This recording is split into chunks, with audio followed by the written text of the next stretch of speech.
हे जे मागं लिहिलंय ना, ही अटलजींची कविता आहे. भरी दोपहरी में अंधियारा, सूरज परछाई से हारा, अंतर तमका नेह निचोड़े, बुझी हुई बाती सुलगाएं, आओ फिर से दिया जलाए.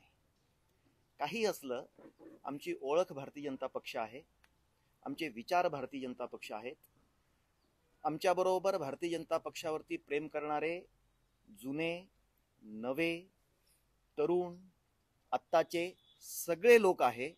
त्या सगळ्यांना मी एकदा परत आव्हान करतो का सगळ्यांनी बरोबर यावं आणि ही जी अटलजींची ओळ आहे, आओ फिर से दिया जलाए, आओ फिर से दिया जलाए. विकासाच्या नावाखाली जे चाललेलं आहे, आपण स्टेडियम आणले, ही गरज नाही आहे. आज आणले आनंदाची गोष्ट आहे, पण जे चालू आहे ते बंद करून किंवा जे चालू आहे त्याला विचार न करता हा किती विकास केला तर हा सगळा पोकळ विकास राहणार आहे. या विकासाच्या नावाने लोकांचं समाधान नाही आहे. कारण हे बाबांच्या भोवती मंदिर केंद्रित अर्थव्यवस्था असं, म्हणजे आता तुम्ही मोठी माणसं आहात सगळी,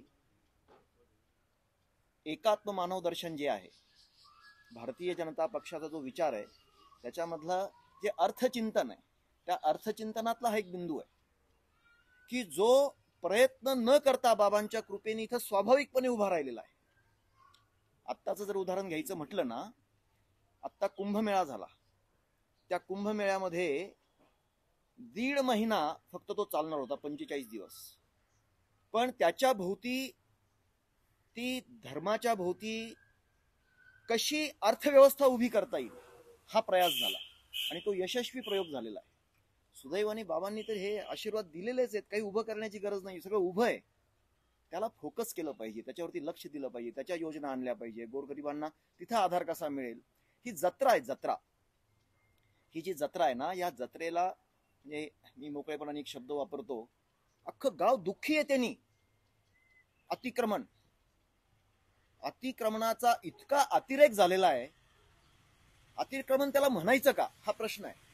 एखाद्या जत्रेमध्ये फुगे विकणारा असेल, एखाद्या जत्रेमध्ये बुड्ढी के बाल विकणारा असेल, एखाद्या जत्रेमध्ये पिपाण्या विकणारा असेल, ती त्या जत्रेची शोभा आहे.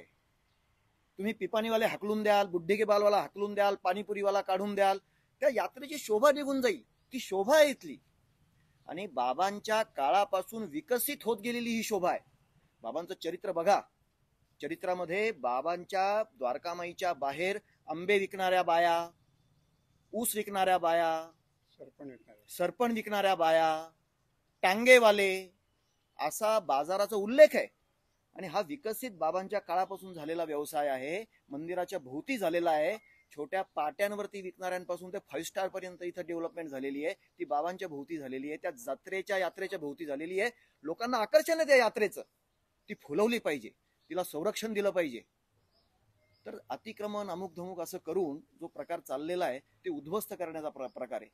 लोकांच्या खिशात पैसे असले तर ते स्टेडियम मध्ये तिकीट काढून ती मॅच बघायला जातील, नाही तर कोण जाणार आहे. आणि कशा करता 40-50 हजार वस्तीच्या गावामध्ये हे मोठमोठे प्रकल्प हे लोकांकरता आहेत का? लक्षात असं येतं हे सगळं टॅली केल्यानंतर तसं नाहीये. ते समीकरणच वेगळी आहेत सगळी. त्यामुळं आम्ही हा विचार केलाय का गावच्या हिताकरता, गावच्या लोकांना बरोबर घेऊन, गावच्या प्रश्नांना सोडवत, ते साधे असतील प्रश्न, पण भूमिका घ्यायची आणि करायचा प्रयत्न करायचा. आम्ही निवडून येऊ ही नक्की आज कॉन्फिडन्स आहे. पराभव जरी झाला तरी सुद्धा सातत्याने काम करणं लोकांच्या हिताकरता. आमचे वडील बाबूराव पुरोहित या नावाने या गावात परिचित असणारे, स्वाभाविक आम्ही चर्चा करायचो. तर तेही म्हणायचे की हे मलाही भेटतात लोक, मलाही म्हणतात खूप, हे तर काही नाही, याच्यापेक्षा वाईट स्थिती आहे, म्हणून काहीतरी केलं पाहिजे, कोणीतरी केलं पाहिजे असं लोकही म्हणतात. पण आता हे काहीतरी, कोणीतरी म्हणजे काय नेमकं, याचं काही सोल्युशन नाही आहे. आणि मग सोल्युशन नाही असं करत करत जरा असा विचार केला की लोकांच्या या ज्या भावना आहेत, आपल्यापर्यंत आलेले जे विषय आहेत, हे जरा तपासूयात. आणि हे तपासायचं म्हणून भाऊजींनी आम्हाला तरुणांना एकत्र केलं काही, आणि त्यांना समजून सांगितलं की जीवनात धाडस केलं पाहिजे. लोकशाहीच्या या प्रक्रियेमध्ये दुसरी बाजू ठामपणे मांडण्यासाठी कोणी शिल्लक नाही राहिलं तर काय होतं याचं हे चित्र आहे. पण करा, काही लोक धाडस करा, काही लोक हिंमत करा, या पुढं. सामान्य असतील, पण हे केलं पाहिजे. मग काय करायचं तर त्यांनी सांगितलं की मी एक पत्र देतो, गावात माझा संबंध आहे, परिचय आहे, लोक मला ओळखतात, त्या पत्राची काय प्रतिक्रिया येते ते तुम्ही बघा. आणि म्हणून त्यांनी लिहिलेलं पत्र आम्ही छापलं आणि ते छापून गावात वितरणाचा आता एक 3-4 दिवसापूर्वी आम्ही उपक्रम केला. आश्चर्य वाटेल आपल्या सगळ्यांना, पत्रक वाटप चालू असताना त्याच्यावरती जो फोन नंबर दिलेला होता त्याच्यावरती फोन सुरू झाले होते, त्याच्यावरती मेसेज सुरू झालेले होते. पत्रक वाटतोय, आम्ही सुरुवात केली आहे, 5-25 जणांना दिलं असेल, आम्ही पुढे गेलो असू तर मागून त्या नंबरवरनं फोन आला की फोन येत आहेत, फोन यायला सुरुवात झालेली आहे. असा प्रचंड प्रतिसाद त्या एका पत्रक वाटपाचा आम्हाला मिळाला.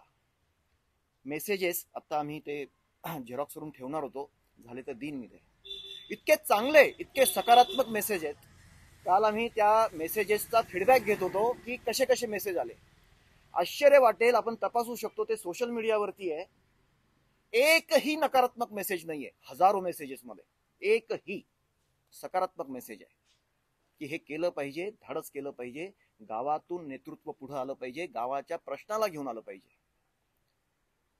आणि हे सगळं बघितल्यानंतर आज ही पत्रकार परिषद प्रामुख्याने आम्ही याच्याकरता म्हटली की हे काहीतरी केलं पाहिजे. हा प्रतिसाद, हे सगळं बघितल्यानंतर हे जे काहीतरी केलं पाहिजे, तर आम्ही येत्या स्थानिक स्वराज्य संस्थेच्या निवडणुकांमध्ये, शिर्डी नगर परिषदेच्या निवडणुकांमध्ये स्वतंत्र गावच्या हिताचा, गावच्या प्रश्नांना बरोबर घेऊन, गावच्या नेतृत्वाला उभं करून, सगळ्यांना साथ घेऊन एक स्वतंत्र पॅनल करून या निवडणुकांना फेस करणं, या निवडणुकांना सामोरं जाणं याचा निश्चय केलेला आहे.